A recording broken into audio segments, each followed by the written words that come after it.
You know that strange feeling you get when something feels off, but you can't explain why? That gut instinct that says, this place isn't right? I ignored that feeling, and it's a decision that still haunts me to this day. My name is Kabir, and this is not a story I enjoy telling. But maybe someone needs to hear it, to believe it, because it's real. This happened in 2022 when I moved to Mumbai for work.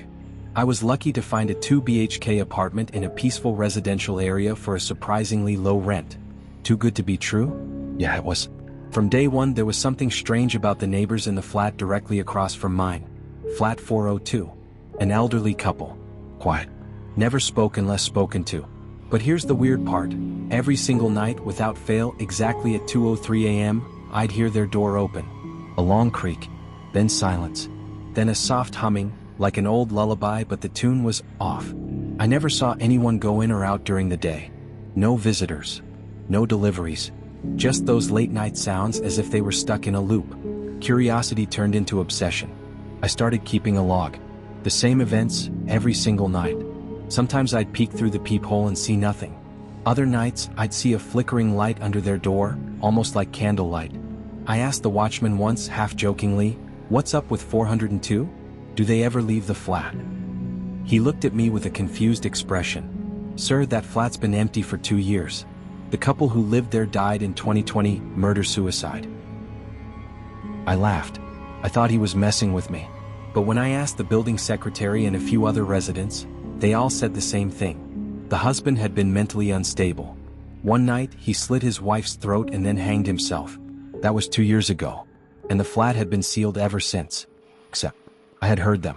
Every single night. I had seen shadows moving behind the curtains. I had smelled incense coming from their apartment. I had even waved to the old woman once. She was standing on the balcony looking straight at me. I swear she waved back. So if they were dead, who the hell did I see? I became obsessed. I couldn't sleep.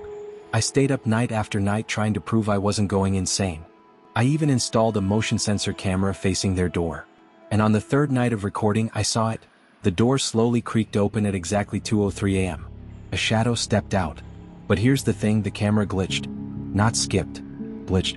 The screen rippled like static, and the shadow walked through the wall of the corridor instead of using the stairs or lift. The next frame, the corridor was empty. I decided to break into 402. It was stupid. I know. But I had to know. I used a locksmith who agreed to come in quietly. We went in at 1:50 a.m. The air inside was cold. I mean freezing, like we'd stepped into a meat locker. Dust covered everything. But on the center table were 2 teacups, fresh, still steaming. I looked at the man and said, "You see that, right?" He nodded slowly, then screamed. Behind me, standing in the dark hallway, were 2 figures, the old man and woman, motionless, staring at us. And their eyes weren't eyes. Just empty, black sockets like someone had scooped them out. Then everything went black. I woke up in my own flat. No sign of the locksmith. His tools were gone. So was he. I asked around. No one had seen him. I even went to the police. They dismissed it, said I must be confused. No locksmith in the area matched the man's description. The real horror began after that night. I started hearing whispers in my walls. Voices calling my name. I'd find doors open that I'd locked. Lights flickering without reason. And always, the same time, 2:03 a.m. One night, I found the number 402 scratched into my bedroom mirror from the inside. I tried leaving, packed a bag and went to stay with a friend. I didn't tell him the real reason. But that night at exactly 2:03 a.m., his dog started barking at the corner of the room, teeth bared, growling. There was nothing there, until we saw the reflection in the window. The old man, standing in the corner, smiling. I collapsed. My friend said I was screaming things in my sleep, in a language he didn't recognize. He begged me to get help, and I did. Priests, psychologists, paranormal experts. Nothing worked. Everyone said the same thing: you made contact. You let them in. I went back one last time to the building, to 402. But when I got there, something had changed. The number plate on the door was missing, and my name was etched into the wood.